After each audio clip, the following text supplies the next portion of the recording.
बिस्मिल्लाहिर्रहमानिर्रहीम जी, कैसे सारे दोस्त। वेल जनाब, आज से 2 दिन पहले जो मैंने वीडियो अपलोड की थी उसमें मैंने काफ़ी डिटेल बताया था कि किन चीज़ों की वजह से इन्फ्लेशन रेट जो बहुत एक बड़े तगड़े एलिमेंट थे एर्दवान के जो लास्ट टेन्योर था 4-5 साल का, उसके अंदर 5 से 8 साल का, उसके अंदर जो इन्फ्लेशन रेट बढ़ा, डॉलर की जो वैल्यू इतना इंक्रीज़ की लिरा के मुकाबले में, उसकी बहुत सारी वजहों के साथ साथ एक वजह इसके बहुत बड़े प्रोजेक्ट्स भी थे जो बन चुके हैं वो अपनी जगह, और जो अपकमिंग है वो अपनी जगह। सो अपने प्रॉमिस के अकॉर्डिंगली जो आज जो हम थोड़ा सा लाइक इसमें बहुत लंबा नहीं मैं लेके जाऊंगा, सिर्फ चंद पॉइंट्स, तो डिटेल्स नहीं मैं दूंगा आपको, वो आप गूगल करेंगे तो आपको सब मिल जाएगा।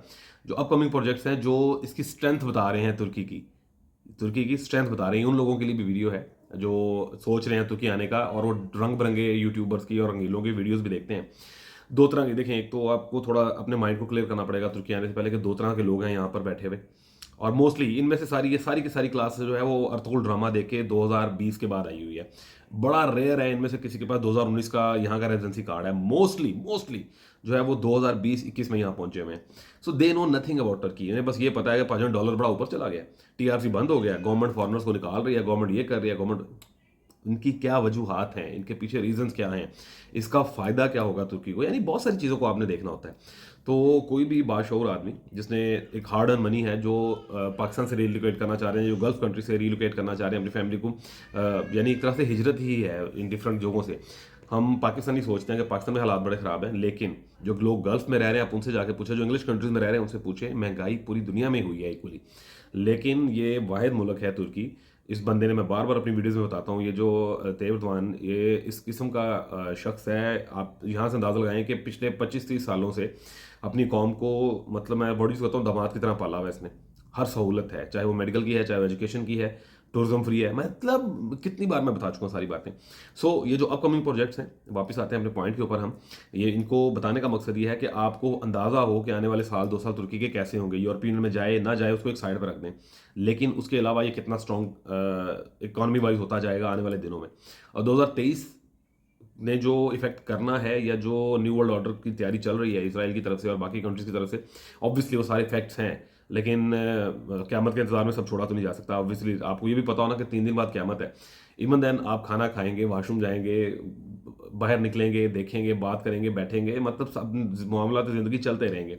डेथ सेल में बैठा हुआ बंदा भी ये नहीं कहता कि नहीं बस मेरी ज़िंदगी खत्म हो गई, मैं सांस बंद करके रोक लूँ। He have to live his, वो जो भी घंटे उसके बाकी हैं। सो अपकमिंग प्रोजेक्ट की तरफ आते हैं। लास्ट में आपको जो डिटेल दी थी, होपफुली आप उनको भी ध्यान में रखिएगा। ये वो प्रोजेक्ट्स थे, मेगा प्रोजेक्ट्स थे, जिनमें $100 ऑफ बिलियन जो थे लास्ट गवर्नमेंट ने खर्चे, और इससे दुगना पैसा आने वाले सालों में लगना है। और ये 2025-26 जो है, ये एक तुर्की की एक नई शेप आपको नजर आती है। सो इन इन चीज़ों को सुन के आपको थोड़ा आइडिया हो जाएगा। तो सबसे पहले मैंने इनको, अच्छा, इन चीज़ों को मैंने अपने हिसाब से डिवाइड किया हुआ है, ये कोई गवर्नमेंट की तरफ से दी हुई लिस्ट नहीं है। चूँकि 10 साल यहाँ गुजार लिए, यहाँ बहुत सारे लोगों से मिल रहे हैं, खाली एजेंटों के पास जाना नहीं है मेरा। आप जब लोकल कम्युनिटी में बैठते हैं, बिजनेस मैन में बैठते हैं, गवर्नमेंट को सुनते हैं, खबरों को सुनते हैं, इनके प्रोजेक्ट्स को देखते हैं, आपको अंदाज़ा होता है कि क्या चीज़ जो है वो बेहतर है, क्या चीज़ नहीं ठीक है। सो सबसे पहले जो मैं रेट करता हूँ यहाँ पर, जो प्रोजेक्ट जो बहुत ज़्यादा इनकी इकॉनमी को बूस्ट देंगे, जो ट्रांसपोर्ट प्रोजेक्ट्स हैं इनके, अब वो मोस्टली लिंक किए हैं उन्होंने एयरपोर्ट के साथ, ताकि छोटे और बड़े शहर सारे, न्यू एयरपोर्ट जिसकी मैं अहमियत लास्ट वीडियो में बता चुका हूँ, उसका फ़ायदा क्या होगा। सो सबसे बेस्ट जो है चन्नाकले ब्रिज, अगर आप इसकी आप डिटेल लेंगे तो बहुत बहुत हद तक आपको चीज़ें क्लियर हो जाती हैं। और उसकी अहमियत, उसकी इफादियत, सिंपल, अगेन आप गूगल करेंगे तो आपको पहले पैरे में ही पता चल जाएगा कि उसका क्या फ़ायदा है, उसकी लेंथ क्या है, कितने उसका फ़ायदा, मतलब उसका जो कितना बजट उसने लिया और कितना वो पे बैक करेगा इनको विद इन मंथ्स और ईयर्स। सेकंड, इसी से रिलेटेड ट्रांसपोर्ट से रिलेटेड ही, कि गिब्स अजमेर जो हाईवे है, मोटरवे है इनकी, दो बड़े एरियाज को लिंक कर दिया, और ट्रेड, अच्छा, ये दो तरह से फ़ायदा देगा इनको, दिफाई अंदाज में भी, बिकॉज अजमेर और चन्नाकले और ये जो पोर्शन है आपका गेब्जे का, ये दोनों पोर्ट्स हैं यहाँ पर सारी, और ये सारा वो एरिया है जो बहुत नियरेस्ट है ग्रीक्स आइलैंड के और यूरोप के, जहाँ से फाइट्स होती रही हैं पुरानी। लेकिन ये आज के दिन में तजारत के लिए बहुत शानदार हो गया। इनका मोबिलिटी तो होगी बहुत आउटस्टैंडिंग, तजारत के पॉइंट ऑफ व्यू से इनका छोटा शहर से भी सारा जो बिजनेसमैन है, जो एक्सपोर्टर है, चाहे वो सब्जी, फल, कपड़ा, धागा, केमिकल, कुछ भी बेच रहा है, वो उसको आसानी हो गई बड़े शहरों से या बड़ी पोर्ट्स तक आगे निकलने के लिए। ट्रांसपोर्ट सिस्टम इंतहाई शानदार करते जा रहे हैं ये जो लास्ट चीज़ मैं बताने लगा हूँ ट्रांसपोर्ट प्रोजेक्ट्स के अंदर, ये अपनी दुनिया में अपनी नोयत का एक वाहिद चीज़ होगी आने वाले दिनों में, द बिग इस्तांबुल टनल। ये 3 स्टोरी ज़ेरे समंदर, ज़ेरे ज़मीन, ज़ेरे समंदर 3 स्टोरी टनल है। बसेस, ट्रेन्स और कारों के लिए अलग अलग से होगा और एक इंतहाई बड़ा प्रोजेक्ट है ये। रफली कुछ 31-35 किलोमीटर के करीब इसकी वो कंप्लीट होगी, जो लिंक इसका होगा। आप वैसे सोचें, जो लोग इस्तांबुल में आए हुए हैं या जो रहते हैं यहाँ पर, अवरासिया टनल मैंने लास्ट उसमें बताया था, आप उसको यूरेशिया कह सकते हैं। तो अवरासिया टनल जो है वो जस्ट एक 13-14 किलोमीटर की और समंदर के नीचे से वो एशियन और यूरोपियन साइड को लिंक करती है, उसकुदार से एमिनोनो तक। अगर आप सर केजी तक आप उसको देखें ना, तो उसके नीचे से सफ़र करने का मज़ा अलग ही है। आपको पता है यार, ऊपर से फेरीज जा रही हैं, नीचे से आप समंदर के अंदर से गुजर रहे हो। तो उसने 2 ऐसे एरियाज को लिंक कर दिया है जहाँ से बाय रोड अगर आपने जाना है या बाय फेरी अगर आपने जाना है तो समटाइम 40 मिनट से 1.5 घंटा लगता है। 10 मिनट में आप क्रॉस करते हैं और दूसरी तरफ। तो ये 3 स्टेप्स, ट्रेन का अलग, बसेस का अलग, और यानी गूगल करेंगे तो ये सारी डिटेल्स आपको मिल जाएंगी। बहुत शानदार और बहुत बड़ा प्रोजेक्ट है और hundred of billions of dollars पे एक्सपेंसेस आ रहे हैं। तो गवर्नमेंट पागल नहीं है। तो ये पैसा वहां लग रहा है और मुल्क में जो एक अलग से सब्सिडाइज करके चीज़ों को मुल्क चलाया जा रहा है। तो वो जो हवाई तुरे मारे जा रहे हैं ना यहाँ पर, फॉरनर निकल गए भाई, निकल गए फॉरनर्स। तुर्की को आप तुर्की के पॉइंट से देखें, ये जो लाख बंदा आया था तो उसमें से 70,000 अगर गवर्नमेंट ने निकाल दिया तो आप आटा डालते हैं ना छानी में, इसी मिसाल में ये दूंगा। आपने जो कुछ खाना है, आपने अगर अपने घर में कुछ रखना है, फल हैं शॉपर में आपने निकाले हैं, जब आप उसको छानते हैं ना आटे को, ऊपर साफ आटा रह जाता है, वो जो है ना कचरा सारा सा वो रह जाता है और बाकी साफ बेहतरीन जो आटा है जो आपने यूज़ करना है वो रह जाता है।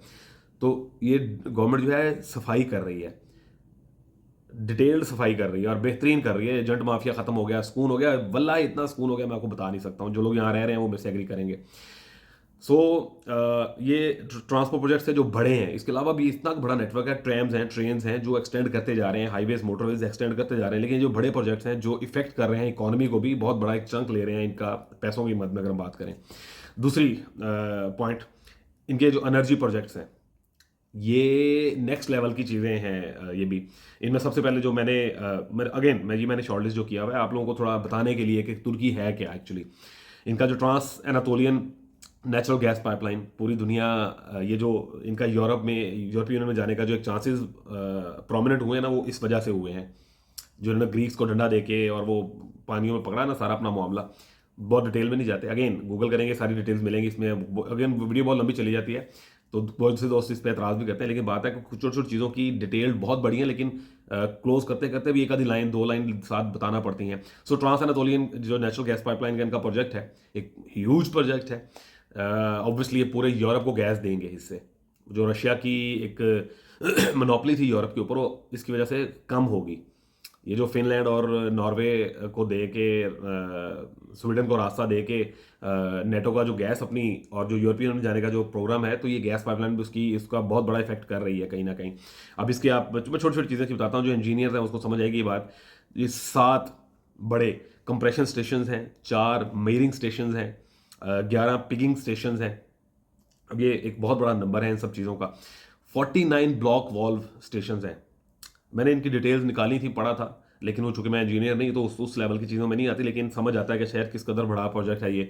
2 ऑफटेक स्टेशन है। अच्छा, अब ये बिल्कुल स्टेशन इनिशियली स्टेज पे ये कर रहे हैं, जब ये इसको एक्सपेंड करने जाएंगे तो ये इसको 200 टाइम्स एक्सपेंड करेंगे 3 डिफरेंट जगहों पर। तो एक नेक्स्ट लेवल की चीज़ बनने जा रही है। इसका कितना बड़ा इंपैक्ट होगा तुर्की की इकोनॉमी के ऊपर। $100 ट्रिलियन की जब गैस आप सप्लाई करने जाएंगे यूरोप को और बाकी अपनी सराउंडिंग की कंट्रीज़ को, कैसे पैसा गिरेगा और इसका क्या बेनिफिट तुर्की को होगा, लोकल्स को होगा, यहाँ मौजूद लोगों की जिनके पास प्रॉपर्टीज और इन्वेस्टमेंट्स है जो रह रहे हैं उनको क्या फ़ायदा होगा। आज ये सब नहीं है तो तुर्की स्ट्रांग है। वापस चलते हैं न्यूक्लियर पावर प्लांट। इस पर मैं बहुत ज़्यादा बात नहीं करूँगा, लेकिन तुर्की इसमें ऑब्वियसली रिस्ट्रिक्टेड मोड के साथ एंटर हो गया है। चूंकि नेटो का सबसे बड़ा मेंबर है तो ये इसको बिल्कुल ब्लंटली ख़त्म नहीं किया जा सकता। तो ये दे स्टेप इन दिस और आई विश के ये स्ट्रांग हो। साढ़े तो न्यूक्लियर प्लांट जो फीते वाले बम वाले रह गए ना, वो किसी काबिल है नहीं, पूरा गजा तबाह हो गया। एनीवे, स्टार रिफाइनरी जो इनका ग्रीन फील्ड प्रोजेक्ट है, बहुत बड़ा प्रोजेक्ट है। इस पर तो चूंकि मुझे खुद डिटेल्स नहीं पता है, उस चीज़ की समझ नहीं है, आप गूगल करेंगे तो बड़े लंबे लंबे पैराग्राफ लगे हुए हैं। सबसे ज़्यादा पैसा इस पर खपेगा।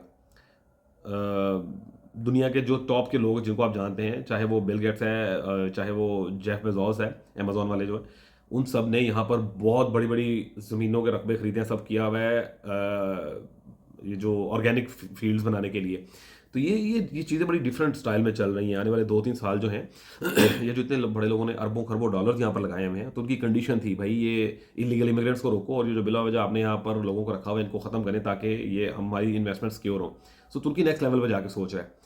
आप इनकी दी हुई गाइडेंस के मुताबिक, इनकी रिक्वायरमेंट्स के मुताबिक तुर्की में एंटर हो, इंजॉय करें। ये आके टीआरसी लेके और $2,000 या $1,000 खर्च के किसी एजेंट के थ्रू जो आप किराए के घर में आके बैठते थे, सिर्फ वो खत्म हुआ। बाकी बेहतरीन सिस्टम चल रहा है यहाँ पर और ये बेहतर हो गया एक तरह से। हेल्थ केयर प्रोजेक्ट जो इनके हैं, अब ये मोटी मोटी अगर बात करते हुए निकल जाए ना, मैं 10 साल से यहाँ पर हूँ। बहुत सारे दोस्तों को पता ही नहीं है कि जो इनकी फ्री मेडिकल फैसिलिटीज़ है उसको कैसे एंजॉय करना है। मैं इसके ऊपर डिटेल वीडियो बनाऊंगा ताकि बहुत सारे दोस्तों को जो यहाँ हैं उनका भी फ़ायदा होगा, जो आने वाले हैं उनका भी फ़ायदा हो जाएगा कि आप कैसे एंजॉय कर सकते हैं। सिर्फ एक ऐप है ई-नब्ज़, आपने उसको एक्टिव करना होता है और आपकी कंप्लीट जो आपकी मेडिकल सहूलियत फ्री हो जाती हैं। पता नहीं है लोगों को, तो कहते हैं बड़ा महंगा है, बड़ा महंगा है, वाकई महंगा है, लेकिन उनके लिए है जो एज ए फॉरनर आएंगे टूरिस्ट प्लेसेस पे 1200-1300 एक लिरा एक पॉइंट के ऊपर एंट्री है आजकल टूरिज्म के लिए। लेकिन जो टीआरसी वाले, वर्क परमिट वाले और स्टूडेंट्स हैं यहाँ पर, उनके लिए फ्री है। ऑलमोस्ट 60 लाख का कार्ड है जो पूरा साल चलता है, बजाय भले 10 दफ़ा आप उस जगह पे जाएं। तो उन सब की मैं डिटेल्स भी बनाऊंगा इंशाल्लाह ताला। हेल्थ केयर प्रोजेक्ट जो है जनाब, इसमें 3 अनकरा बिलकेंट हेल्थ केयर कैंपेन का बहुत बड़ा सेटअप है। मतलब पाकिस्तान के तो सारे मिला लें तो इस केक के बराबर आएगा, लेकिन ऑब्वियसली पाकिस्तान के जो हमारे डॉक्टर्स हैं उनकी कैपेबिलिटी के मैच मैं नहीं करता उनको कभी भी। हमारे डॉक्टर बहुत आला हैं भाई, लेकिन गवर्नमेंट की तरफ से फैसिलिटीज़ नहीं है, इस तरह के हेल्थ केयर सेंटर नहीं है। एक हमारे पास आ जाके शौकत खानम है जो सबसे टॉप की चीज़ है, और दूसरे नंबर पे पीआईसी है कहीं ना कहीं, पंजाब इंस्टीट्यूट ऑफ कार्डियोलॉजी, और उसमें भी मतलब सिर्फ इमरजेंसी की हद तक ठीक है, उसके बाद फिर आगे डेथ बेड ही है सारों के लिए। अनकरा एथलिक इंटीग्रेटेड इनका एक बहुत बड़ा हेल्थ केयर कैंप है, इस पर भी बहुत पैसा खप रहा है और ये भी बहुत तगड़ा और बहुत बड़ा सेटअप, बहुत ज़्यादा तो बन चुका है ये ऑलरेडी। तीसरा है अदाना इंटीग्रेटेड कैंप इनका।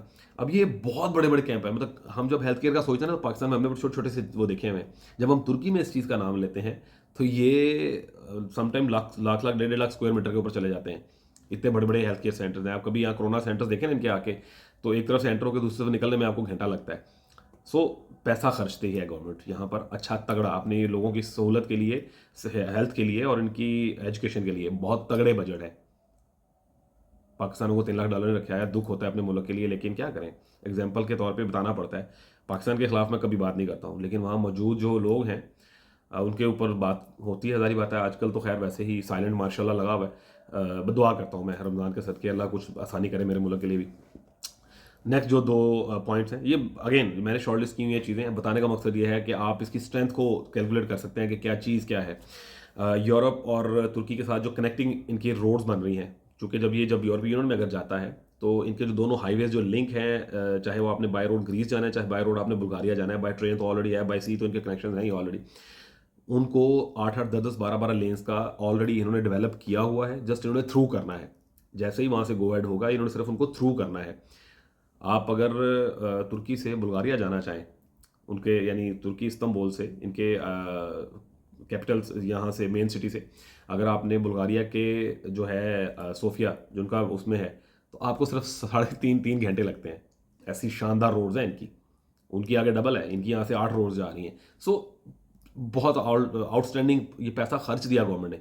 अभी पता नहीं है क्या होगा क्या नहीं होगा, लेकिन पैसा खर्च दिया कि एटलीस्ट चलो अपने लोग तो एंजॉय कर रहे हैं ना सहूलत को। और लास्ट चीज़ एक्सपोर्ट है, जो ट्रेड फैसिलिटीज़ ये अपने लोगों को दे रहे हैं। छोटे शहरों को बड़े शहर से कनेक्ट कर दिया और बड़े शहरों को आगे अप्रोच दे रहे हैं, ये यूरोप तक, गल्फ तक और अफ्रीका तक एक्सपोर्ट्स बढ़ाने के लिए। ये इतने बड़े बड़े प्रोजेक्ट्स हैं, इनके ऊपर बिलियंस ऑफ डॉलर एक्सपेंस हुआ है तुर्की का। इसकी कोई वजह है, ये फॉरनर्स के लिए, ये युबांजियों के लिए, ये जो ठीक है बड़ा बुरा लगता था, अभी तक मुझे बुरा लगता है कि यार ये वर्ड युबांजी क्यों यार, इतने साल हो गए तो अभी भी हमें देखे युबांजी कहते हैं। पासपोर्ट ले लिया तुर्की का, इसके बावजूद युबांजी ही हैं। लेकिन भाई मज़े की चीज़, तुर्की, इस्तंबुल, अनकरा, अलानिया, अंतालिया जो बड़े शहर हैं, ये अगर किसी छोटे शहर में जाते हैं या कुछ छोटे शहरों या गांव वाले लोग इन शहरों में आते हैं तो ये एक दूसरे को भी युबांजी कहते हैं। हमारा दुख हल्का हो गया हुआ, तो जिनको नहीं समझ आ रही है अभी उन्हें भी आ जाएगी। जब आप आके किसी मुआशरे में रहते हैं, किसी मुल्क में रहते हैं, आपने उनके बाय लॉज को, उनकी ट्रेडिशंस को फॉलो करना है। आप नहीं करेंगे तो आपको किक आउट कर देंगे। ये वो डिटेल्स हैं जो आने वाले लोगों को थोड़ा सा, अगर आप इसको ये अच्छा, ये मैंने वर्कआउट किया मोटा मोटा सा, इसमें इसके अलावा और बहुत सारी चीज़ें हैं। एक ग्रे मैप है जिसमें डेवलपमेंट्स बताई हुई हैं तुर्की ने अपनी, कि कहाँ क्या चल रहा है। इनके जो लोकल इन्वेस्टर्स हैं वहाँ वहाँ पैसा डालते हैं जाके अपना, और फिर 2 साल 3 साल वेट करते हैं। हमारे पाकिस्तानी गल्फ के लोग, अरबी, यूरोपियंस, वो तो आके मैच्योर प्रॉपर्टीज बाय करते हैं ना। लोकल्स क्या करते हैं कि गवर्नमेंट बताती है कि अगले 1 साल में 1.5 साल में हम यहाँ ट्रेन लेके जा रहे हैं, यहाँ मेट्रो लेके जा रहे हैं, यहाँ बस जा रही है, यहाँ आबादी आ रही है, यहाँ ग्रीन फील्ड आ रही हैं, यहाँ फैक्ट्री एरिया दिया जा रहा है, यहाँ सनाए आ रहे हैं। इनके लोकल्स वहाँ जाके प्रॉपर्टीज बाय करते हैं, 2 साल 3 साल बैठ के वेट करते हैं, और 2-3 साल बाद हम जैसे लोग जाके वहाँ बाइंग करना शुरू करते हैं। और ये जिन लोकल्स ने प्रॉपर्टीज बाय की होती हैं, ये एक तगड़ी अमाउंट कमा के बाहर निकल रहे होते हैं। Things are pretty clear. ये जो एक शोर आप सुनते हो ना 10-12 लोगों की तरफ से कि तुर्की में पता नहीं क्या हो गया, अब फीता ला के तो सारे फॉरनर उड़ाते हैं, ऐसा कुछ नहीं है। अगेन लास्ट वीडियो में मैंने इस पर बड़ा डिटेल बात की थी। सिर्फ इलीगल को निकाला है, 7.5 लाख इलीगल निकाला है। इसके बावजूद गवर्नमेंट के रिकॉर्ड में भी 2.5 लाख लीगल है और इलीगल है। उसके अलावा पता नहीं कितना भी और आ गया होगा। आल दो के बॉर्डर्स बंद कर दिए हैं। एक तरफ इन्होंने सीरिया, अफगानिस्तान, ईरान और जॉर्जिया आर्मीनिया का बॉर्डर बंद किया, दूसरी तरफ ग्रीस और बुल्गारिया का बॉर्डर बंद किया। बहुत सारी चीज़ें अच्छी की हैं इन्होंने अपने अपने लिए। तो फॉरनर्स जो यहाँ रह रहे हैं बड़े मज़े की लाइफ गुजार रहे हैं। सख्ती ज़रूर है, लेकिन अगर आपकी इनकम डॉलर्स में नहीं है तो आप तुर्की में अब नहीं रह सकते। ये पहले भी ऐसे ही था। दूध का डब्बा जो पहले $1 का था आज भी $1 के पास ही है, ऊपर नहीं गया। सब्जी फल आज भी उसी रेट पे है। हाँ, नहीं आने वाले लोगों के लिए प्रॉब्लम है। वो सोचते हैं यार यहाँ आएगा तो इतना पैसा लगेगा, टूरिज्म की चीज़ें बढ़ गई। नहीं, अगेन डॉलर में इनकम है तो यहाँ सुकून है, और लोकल्स डॉलर पे ही चलते हैं, यूरो पे ही चलते हैं। और जो फॉरनर्स हैं उनके लिए ये चेंजेस एक्सेप्ट करना मुश्किल हो रही हैं। तो ये जो निकाला जा रहा है, इलीगल इमिग्रेंट्स हैं, ओवरस्टेड लोग हैं, या उस कम्युनिटी को वार्न कर दिया गया कि भाई आप यहाँ तुर्की में टीआरसी मांगा था आपने। TRC stand for touristic residency, short term touristic residency. तो साल की होती है, 6 माह की होती है, 2 साल के लिए होती है। आप 10-10 साल से क्यों बैठे हुए हैं यहाँ पर? आज इन लोगों को किक आउट कर रही है गवर्नमेंट, और टाइम दे के 6 माह में, साल में, 1.5 साल में। और जिनको फौरन उठा के फेंका जा रहा है, जिसके लिए कुछ दोस्त ये कह रहे हैं जी बहाने से निकाला जा रहा है। भाई मैंने चोरी की, पकड़ा गया, अब गवर्नमेंट की मर्जी है उठा के बाहर फेंक दिया। आपके उसके ऊपर लिखा हुआ है ना बाय लॉस पे, आपने कोई 2 नंबर काम किया, आपने बाइनेंस पे पैसा नहीं अलाउ, भाई नहीं करो ना। यहाँ पर आप पाकिस्तान से आए और आप बाइनेंस पे लगे हुए, गवर्नमेंट कह रही है नहीं करो तो क्यों कर रहे हो? आप क्रिप्टो पे लगे हुए, जो चीज़ें अलाउ है उनमें करें, किसी को नहीं निकाला जा रहा है। यहाँ पर लोग आईटी का काम कर रहे हैं, धड़ाधड़ पैसा कमा रहे हैं। सो ये बहुत सारी चीज़ें, बहुत सारे एलिमेंट्स हैं, इस पर डिटेल बाद में बात करेंगे इंशाल्लाह। एज ए टोल्ड यू कि एक पूरी रैपिड फायर सीरीज़ आ रही है, 12-14 बड़ी डिटेल्ड वीडियोज़ हैं, और 19 या 20 पॉइंट्स जो डिफरेंट व्लॉग्स, वो उन चीज़ों के लिए आ रहे हैं जिनको सुनने के बाद या अपने पास सेव कर लेने के बाद आप पाकिस्तान से टिकट लेकर अगर तुर्की आएंगे तो आपको किसी एजेंट के पास नहीं जाना पड़ेगा। आप खाली उनको सुने, मेमोराइज कर लें, और अपना सारे मामला जो है उनमें से गो थ्रू करते चले जाएं। ना एजेंट होएगा तो ना तो रंगबाजियाँ होंगी। दुआ में याद रखें। जज़ाकल्लाह। अल्लाह हाफिज़।